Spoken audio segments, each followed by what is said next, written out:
जाए तो ये चर्चा भी निकल के आ रही है कि जब डिवोर्स फाइल हुआ था तो आपने ज्यादा अलिमेंट मांग लिया था, ज्यादा पैसों की डिमांड की, प्रॉपर्टी की डिमांड की, इस पे आप कुछ कहेंगे? जी देखिए, वो कोर्ट का एक प्रोसेस होता है। अगर आप छोड़ते हैं तो आपको भरण पोषण के लिए कुछ दिया जाता है, जो पति द्वारा दिया जाता है।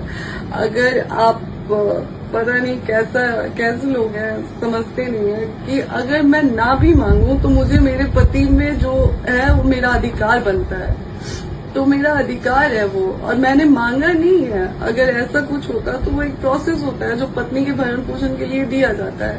आप बताइए, आज समाज से मैं पूछती हूँ कि अगर मुझे पवन जी छोड़ देते हैं तो मुझे मेरे पास कुछ है जीने के लिए? मैं बीए फर्स्ट ईयर में थी जब मेरी शादी हुई थी, तो मुझे तो अपनी पढ़ाई भी पूरी करने का टाइम नहीं दिया गया।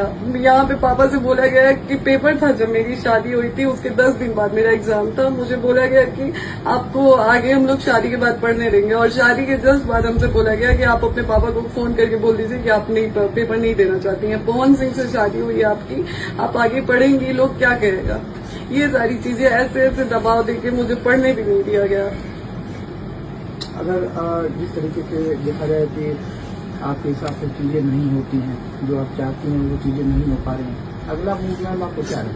अगला, अब मैं जनता के बीच में आ गई हूँ और जनता से ही हाथ जोड़ के मैं इंसाफ मांगती हूँ कि आप लोग ही अब मुझे इंसाफ दिलाए, क्योंकि पहले कुछ दिन पहले तक ये चार दीवारी के अंदर की बात थी, लेकिन अब ये चीजें समाज में आ गई हैं और अब समाज ही समझेगा कि मुझे कैसे इंसाफ दिलाना है। फिर भी मैं समाज के आगे हाथ जोड़ती हूँ, अपने समाज के, खास करके सुधीर भैया का भी मैंने एक स्टेटमेंट देखा जब था, जिसमें उन्होंने कहा था कि जाओ, उसके पति का घर है, वहां पे कोई नहीं तुम्हें रोक सकता है। तो आज मैं गई थी सुधीर भैया, और आज आपका फर्ज बनता है कि आप आए और हमारे लिए हमें इंसाफ दिलाएं, खास करके सुधीर भैया से, ब्रिजभूषण भैया जी से, और धनंजय भैया जी से, सुशील भैया से, ब्रिजेश भैया से हाथ जोड़ के विनती करती हूँ।